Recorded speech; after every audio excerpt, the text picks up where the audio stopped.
15th century was an important time when the powers that reshaped the future were emerging.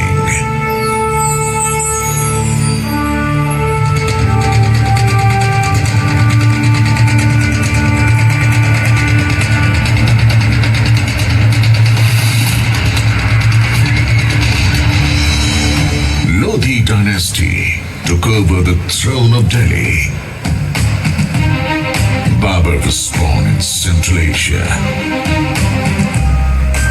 and pride of Rathors, Rao Jodhaji founded the city of Jodhpur by laying the foundation of Mehrangarh Fort. Mehrangarh, built in 1459 AD, was witness and center of major political activities in North India. The emergence and rise of the Rathore dynasty in Jodhpur was from Mandor only.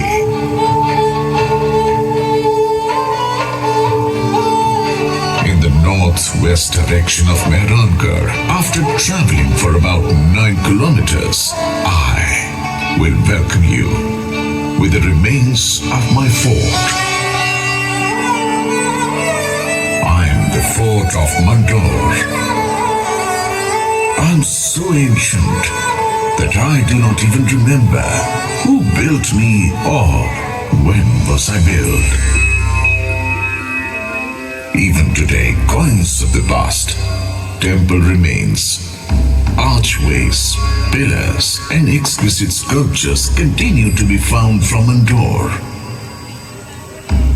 All the symbols of ancient India have been preserved in the Mandor Museum, just as I have preserved many tales in my dilapidated remains. The city of Mandor, surrounded by the hills of Aravali and the worship land of sage Mandavya, was also known as Mandavyapur. The Nagavanshis ruled here during the Mahabharata period, after which the Gupta dynasty ruled it using their muscle power. During 4th and 6th century, the Huns arrived and the Paramaras increased their splendor. Marwar expanded most during the Parmar period, and that time Marwar was also called Navakoti Marwar. While the Pratiharas established their empire and increased its opulence in the 7th century, come with me in that bygone era when swords used to blaze here. The battlefields would vibrate with the sound of drums. The brave hearts would bellow, and the sky reverberated with the shouts of the Ranbakars.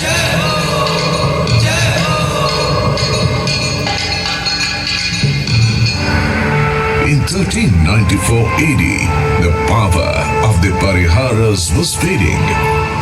Khan of Gujarat had taken Mandor and Nagaur under his control due to the weak Sultanate of Delhi. My boundaries were taken over by Turks instead of Parihars. Aba Khan, the Hakim of Safar Khan, was the commander of Mandor Fort, who used to display his cruelty every day. The victim farmers approached for help to the head of Inda Parihar of Mandor, Veer Rao Hema Gehlot. Now, Hemaji, these Turks collect arbitrary rent from us. Every day they steal our cows and now ask for carts laden with hay for their horses. We will be ruined if this continues to happen. So arrogant of his power that he is trying it on the poor farmers? I swear on Bairoji, Eba Khan will no longer be alive to commit any more atrocities. To fight the mighty enemy, a plan was made to attack using force and intelligence. Several hundred carts of grass were prepared, and the warriors hid themselves with weapons under the grass. As soon as the carts reached inside the fort, the Kshatriyas raised slogans.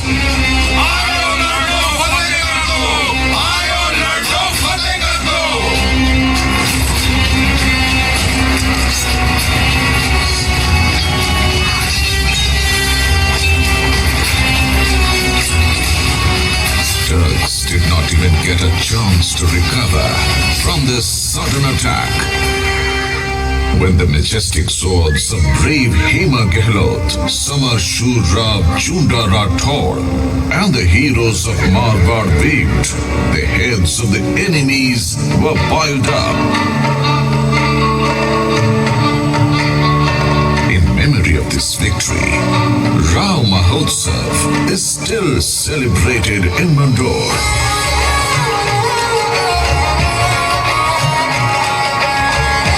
Every year, on the second day of Holi, the fearless, courageous Hema Gehlot and all the brave are remembered. Baba Bhaironath Ji is worshipped, with whose blessings Veer was victorious. Even after the Mandor conquest, Inda Parihar remained worried because the city was surrounded by enemies. And then he decided to hand over the kingdom to the powerful Rathore dynasty. Rai Dhaval, the head of Inda, got his daughter married to Rao Chunda and gave away Mandor fort as dowry. Rao Hema Gehlot crowned Rao Chunda, and Bhaton sang the anthem of Mangal.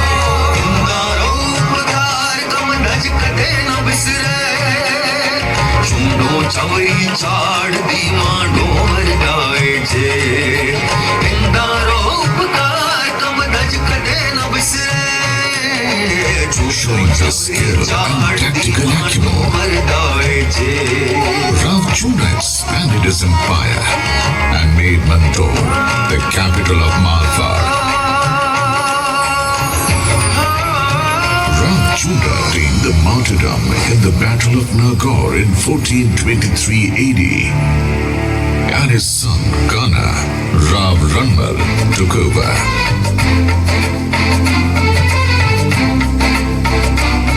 There were close relations between Marwar and Mewar, but the sycophantic Mewar king, Rana Kumbha, started making false rumors. Rana, I do not like Rao Ranmal's intentions. He wants to grab your kingdom. They just consider one side and just not bother about the other one. A sweet relationship was being poisoned with doubt and distrust. In 1438 AD, Rav Ranmal and his son Jodha were in the fort of Chittor. Ranmal realized some conspiracy and sent his son Jodha out of the fort. Following his father's orders, Jodha reached the foothills of Chittorgarh. Then a dome caught the attention of Jodha, who was singing a couplet.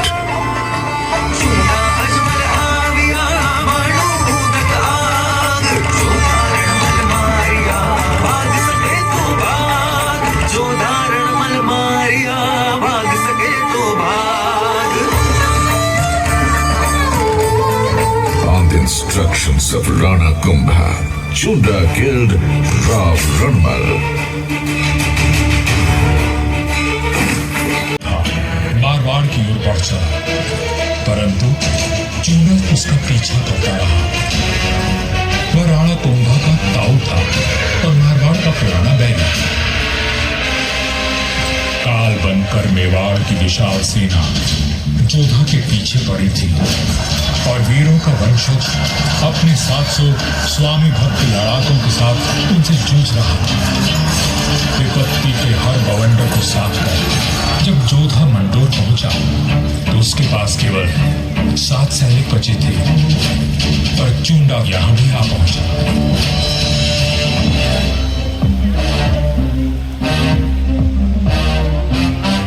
Chunda बोला, मंडोर किले का कोना कोना छान मारो।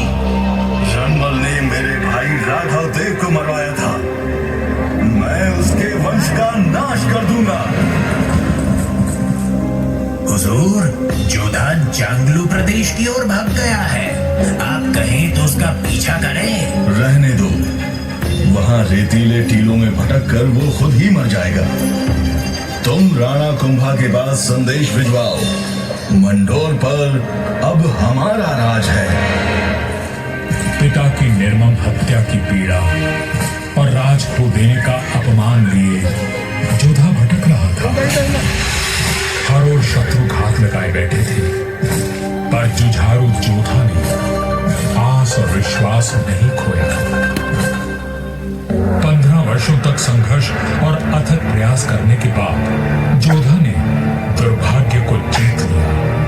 चूंडा की मृत्यु हो चुकी थी और मंडोर को राज जोधा ने फिर से जीत लिया था।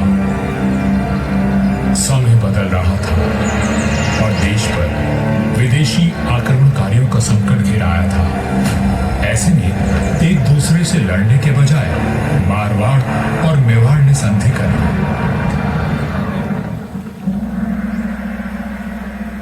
पर दूरदर्शी राव जोधा को कोई चिंता खाई जा रही थी और उस चिंता का कारण मैं यानी मंडोर का दुर्ग था। किस सोच में डूबे हैं राव जी? अपने आसपास देखो, क्या दिखता है? आकाश, जंगल, पहाड़ियां। ये पहाड़ियां ही मेरी चिंता है। कई सौ साल पहले ये काफी ऊंची थी और किले तक पहुंचना कठिन था, पर भारी वर्षा और धूल भरी आंधियों ने इनका कद घटा दिया है। राव जोधा की बात पीड़ादायक परंतु सत्य थी। मैं भी अब बूढ़ा और कमजोर हो चला था, सो मेरा त्याग करके मेहरानगढ़ का निर्माण किया गया और ये सही फैसला था।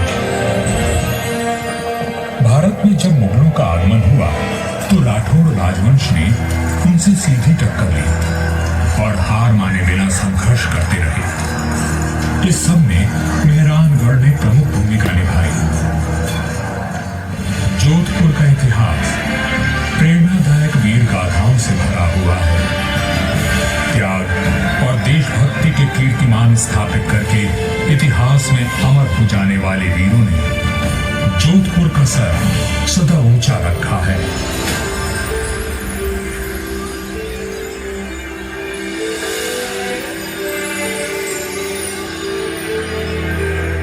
इस धरती पर जन्मे सपूत अपनी भुजाओं में इतना बल रखते थे कि मातृभूमि की रक्षा कर सके। तभी इनकी छत्र छाया में इनकी प्रजा सुखी और समृद्ध हुई। पर यह बात कम ही लोग जानते हैं कि फौलादी सीनों में कोमल भावनाओं का भी वास था। राजधर्म का पालन करने वाले तलवार के धनी इन रणधीरों के मन में नवसृजन और कला के प्रति प्रेम भी बसता था, जिसका प्रमाण आज भी उपस्थित है और इस धरती का सौंदर्य बढ़ाता है। महाराजा अजीत सिंह जी को उनकी सृजनात्मक ऊर्जा और निर्माणों के लिए याद किया जाता है। उन्होंने देवी देवताओं की साल, अजीत पुल, मय पुल और एक खंबा महल बनवाया एवं भेरू बावड़ी और भेरू मंदिर का जीर्णोद्धार करवाया। उन्होंने अपने पिता महाराजा जसवंत सिंह जी के भव्य देवल का निर्माण भी करवाया, जिसके विशाल स्तंभों एवं गर्भगृह का अलंकरण दर्शनीय है। सभा मंडल का दृश्य पौराणिक आख्यानों का स्पष्ट दर्शन देता है। प्रस्तरों पर उत्कीर्ण भाव भंगिमाएं शिल्पकला का श्रेष्ठ उदाहरण है। महाराजा जसवंत सिंह जी द्वितीय ने मंडोर को दर्शनीय बनाने पर विशेष ध्यान दिया। उन्होंने मंडोर बाग में से अधिक प्रजाति के वृक्ष लगवाए जो उद्यान की अहमियत को और अधिक सुंदरता प्रदान करते हैं।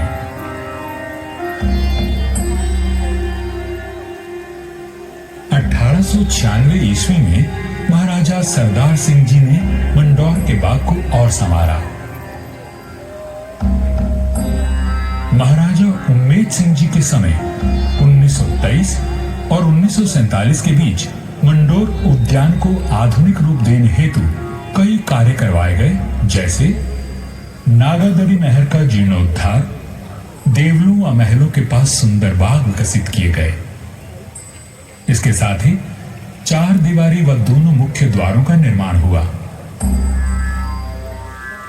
मारवाड़ नरेश राव गंगा राठौर जी ने कहा था, नाम तो गीतड़ा या भीतड़ा सूर्य। युगों तक मनुष्य की ख्याति या तो साहित्य सृजन से अथवा बड़े बड़े निर्माण कार्यों से रहती है। राठौड़ राजवंश अपने पराक्रम और निर्माण के लिए अमर रहेगा। मंडौर में स्थित थड़ों एवं देवलों पर बनी अद्भुत मूर्तियां शिल्पकला की नायाब मिसाल है। मारवाड़ के सर्वाधिक शक्तिशाली नरेश राव मालदेव जी से लेकर महाराजा अजीत सिंह जी के देवल आज भी सुंदर नक्काशी एवं बेजोड़ वास्तुकला की छाप छोड़ते हैं।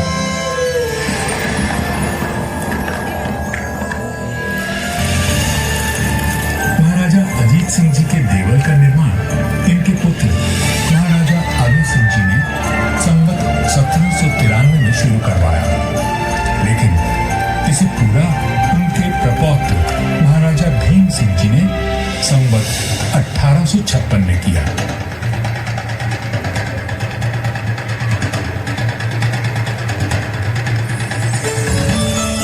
यह राजस्थान के समस्त देवलों में न केवल भव्यतम है, बल्कि अपनी कलात्मकता को सहेजे तत्कालीन शिल्पकला का विलक्षण उदाहरण है। 4 भव्य द्वारों एवं 4 सभा मंडपों से सज्जित यह देवल शैव धर्म की महत्ता को दर्शाता है।